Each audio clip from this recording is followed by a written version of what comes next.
认你啊！一环呢？就一环。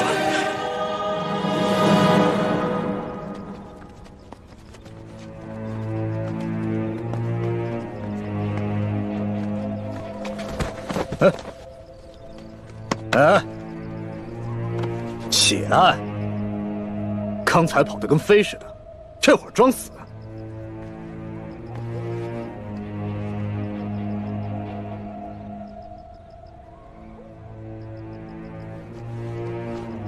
他不是撞的，他本就受了重伤，还未痊愈，刚才又中了你一刀，所以才会虚脱昏厥。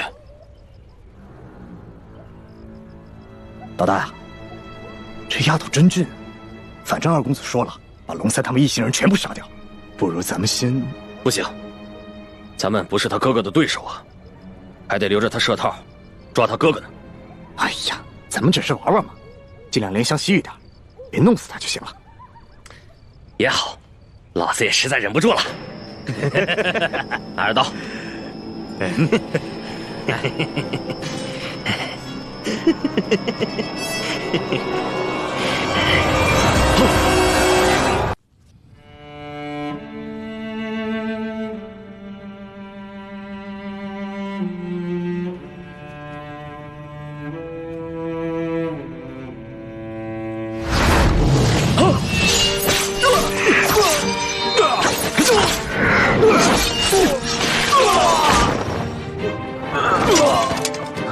环妹，环妹，环妹，醒醒啊，环妹！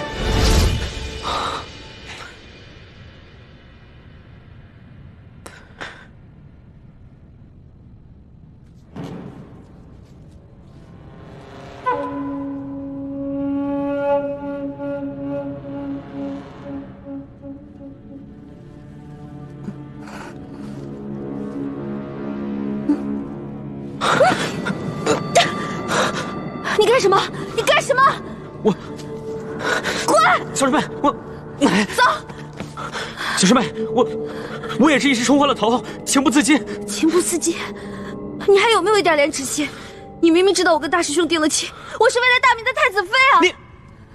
你还知道你跟大师兄定了亲，是为了大明太子妃？那你还跟康熙？你可以和霸气的狗皇帝亲热，我亲你一下，就变成了不知廉耻是吧？你怎么能说出如此的话？你走！我不想再看见你了。小师妹，我错了，我错了。那要不，我现在带你去找大师兄啊？你是不是一直知道大师兄在哪儿等我们？你为什么不带我过去？你把我抱进山洞，到底想干什么？